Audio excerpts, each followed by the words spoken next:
Election نون league اور شریف خاندان سے مایوسی ہوئی۔ کبھی نہیں سوچا تھا کہ ہماری حکومت یہ کام کرے گی۔ 2018 سے پہلے ہم نے ووٹ کو عزت دو اور سویلین بالادستی کا نعرہ لگایا، اور پھر ہم ایسے لیٹے کہ ہمارا کوئی حال نہیں رہا۔ مجھے سخت مایوسی ہوئی جب ہماری جماعت نے پی ٹی آئی چھوڑنے والوں کو ٹکٹ دیے۔ ہمیں بتایا گیا تھا کہ جہانگیر ترین اور علیم خان بہت غلط لوگ ہیں، ہم ان کے خلاف باتیں کرتے تھے، پھر یکدم وہ اچھے ہو گئے اور انہیں ساتھ بٹھا لیا گیا۔ ہم نے پارٹی میں سوال اٹھایا کہ کیا صرف اقتدار ہی سیاست ہے، ہمارا کوئی نظریہ اور سوچ نہیں ہے؟ ہم نے کہا کہ اقتدار مت لیں، یہ مینڈیٹ ہمارا نہیں ہے، بہت کمزور حکومت بننے جا رہی ہے، اس حکومت کے پاس کوئی آئینی، قانونی اور اخلاقی جواز نہیں ہوگا، ہمارے پاس کوئی اخلاقی جواز نہیں رہا۔ جن لوگوں پر ہم الزامات لگایا کرتے تھے انہی کا ہاتھ پکڑ کر اقتدار میں آ گئے۔ ایسے تو کوئی چوری کا مال نہیں بانٹتا جیسے یہ عہدے بانٹ رہے ہیں۔ نئی بننے والی حکومت ہر دن اپنے ذمے ایک نئی بدنامی لے گی۔ یہ ایسا بوجھ اٹھانے جا رہے ہیں جس کے نیچے یہ خود دفن ہو جائیں گے۔ سوال ہی پیدا نہیں ہوتا کہ شہباز شریف اپنی مدت پوری کریں۔ اس حکومت میں پی ڈی ایم حکومت سے بدتر حالات ہوں گے۔ عمران خان کم بیک کر چکے ہیں۔ میں پی ٹی آئی کے امیدوار سے الیکشن ہارا ہوں، لیکن حقیقت یہ ہے کہ یہ الیکشن 16 سے 35 سال کی عمر کے نوجوانوں کی طرف سے ایک کھلا پیغام تھا۔ نوجوان ووٹر نے کوئی توڑ پھوڑ نہیں کی، کوئی جلسے نہیں کیے، ریاست کے خلاف کوئی ایکشن نہیں لیا، بس پولنگ سٹیشن پر خاموشی سے گئے اور ووٹ ڈال کر کہا کہ ہماری آواز سنی جائے۔ اب ان کے اس فیصلے کو تسلیم کیا جانا چاہیے۔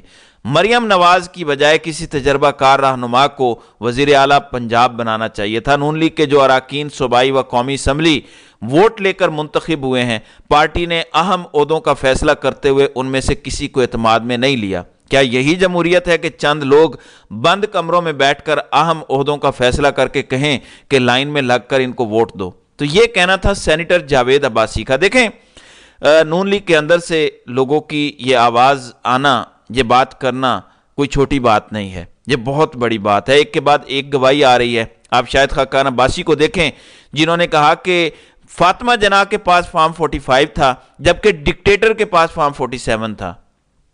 پھر عمر ایوب نے بڑی اچھی بات اسمبلی کے فلور پر کہی کہ نون لیگ والے جب ہمیں آ کر ملتے ہیں تو کہتے ہیں کہ بھائی میں فارم 45 والا ہوں، فارم 47 والا نہیں ہوں۔ یعنی نون لیگ کے اندر بھی ساروں کو پتہ ہے۔ یہی وجہ ہے کہ نون لیگ والوں کے چہرے لٹکے ہوئے ہیں اسمبلی میں، اور وہ اس طرح سے ایکٹ نہیں کر پا رہے۔ گو آج جو اسمبلی میں ووٹنگ ہوئی اس میں نون لیگ کو طاقت کے انجیکشن لگائے گئے، طاقت کے ٹیکے لگائے گئے۔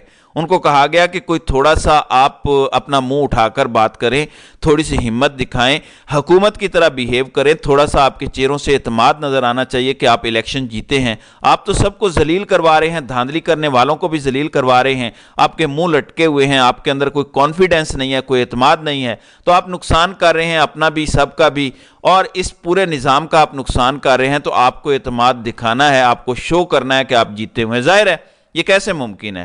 اوپر اللہ کے 99 نام لکھے ہوں اور نیچے آپ بیٹھے ہوں، تو جتنے بھی آپ گھٹیا اور نیچ ہوں تو آپ کو تھوڑا بہت گلٹ ہوتا ہے کہ میں نے غلط کیا ہے، تو آپ کے اندر کا گلٹ آپ کے چہرے پہ شو ہوتا ہے۔ تو جتنا مرضی کوئی بغیرت ہو، ویسے تو یہ بے شرمی اور ڈھٹائی کی ساری حدیں کراس کر چکے ہیں، جس طرح سے لوگوں کو اٹھایا گیا اور انہوں نے جس طرح ظلم، جبر اور تشدد کروایا اقتدار کی خاطر۔ اور یہی بات جاوید عباسی کہہ رہے ہیں اور ٹھیک کہہ رہے ہیں کہ آپ نے اقتدار کی خاطر یہ سب کچھ کیا، تو انہوں نے جو کچھ کیا ہے اس کی سیاسی قیمت انہیں ادا کرنی پڑے گی۔ اور میں پچھلی ویڈیو میں بڑی تفصیل سے بتا چکا ہوں کہ حالات کیا ہیں، آگے کیا ہونے جا رہا ہے۔ بالکل شبر زیدی ٹھیک کہہ رہے ہیں کہ اکتوبر 2025 میں انتخاب ہوں گے، جس وجہ سے وہ کہہ رہے ہیں، اگر آپ تھوڑا سا ذہن پر زور دیں گے تو آپ کو پتہ چل جائے گا کہ وہ اکتوبر 2025 کا کیوں کہہ رہے ہیں، کیونکہ انہوں نے یہ بھی اشارہ دیا ہے شبر زیدی نے کہ یہ حکومت لائی ہی اکتوبر 2025 تک کے لیے گئی ہے، اور وہ یہ بھی کہہ رہے ہیں وجہ یہ ہے کہ ہم اپنی ایکسٹینشن کی خاطر اس ملک کو تباہی کے دہانے پر لا رہے ہیں۔ چند گھٹیا لوگ بند کمرے میں بیٹھ کر اپنے اقتدار کو طول دینے کے لیے یہ تمام گھٹیا ہتھ کنڈے استعمال کر رہے ہیں، جنہیں عوام نے پچھلے 2 سالوں میں بری طرح سے ننگا کر دیا ہے۔ تو معاشی صورتحال آپ مسلسل دیکھیں، ابھی کل رات بھی بی بی سی نے ایک بڑی تفصیلی سٹوری کی، اور سبھی کہہ رہے ہیں کہ انسرٹینٹی میں اضافہ ہوگا، اور جب یہ سب اضافہ ہوگا تو پاکستان کی اکانومی کو بہت نقصان ہوگا۔ باقی مریم نواز شہباز شریف اور ان کی جماعت جتنے مرضی ڈرامے بازی کر لیں، اداکاری کر لیں، یہ ٹھیک ہے کہ چچا کے ٹکر کی بھتیجی ہے، چچا کو صحیح ٹکر دے رہی ہے، یعنی چچا نے جو جو کام کیے وہ ان سے بھی آگے بڑھ گئی ہے۔ اچھا، دونوں چیزوں میں مریم نواز آگے بڑھی ہیں چچا سے۔ ایک، جس آسان راستے پہ شہباز شریف چلا کرتے تھے، مریم نواز اس راستے پہ اپنے چچا کو کراس کر گئی ہیں، اب چچا دور دور تک نظر نہیں آ رہے۔ دوسرا، مریم نواز اپنے چچا کو ڈرامے بازی اور خبریں چلانے میں بھی کراس کر گئی ہے، لیکن اب اتنے برے طریقے سے یہ پٹ چکے ہیں، اتنے ایکسپوز ہو چکے ہیں کہ اب ان خبروں کا کوئی امپیکٹ نہیں ہے۔ آپ مجھے بتائیں، آپ نے پچھلے دنوں میں کیا کوئی ہفتہ ہو گیا مریم نواز کو کیا دیکھا ہے حلف اٹھائے ہوئے؟ وہ بڑے ڈرامے بازیاں کر رہی ہیں، مگر ابھی تک کابینہ انہوں نے اناؤنس نہیں کی، اور اس کی وجہ یہ ہے جن لوگوں سے انہوں نے وعدہ کیا ہوا ہے وزارتوں کا، اور ان کو وزارتیں دینی نہیں ہیں، قومی اسمبلی میں بھی نہیں دینی اور صوبائی اسمبلی میں بھی نہیں دینی۔ کہیں ایسا نہ ہو کہ گروپنگ ہو جائے اور لوگ بگڑ جائیں، اور لوگ بگڑ گئے تو پھر زرداری کو کہیں ووٹ کام نہ پڑ جائے، اور یہ نہ ہو کہ صدر کا عہدہ ہمارے ہاتھ سے نکل جائے، تو اس لیے کابینہ کا اعلان نہیں کر رہے، تو یہ بہت سے لوگوں کے ساتھ ہاتھ کرنے جا رہے ہیں۔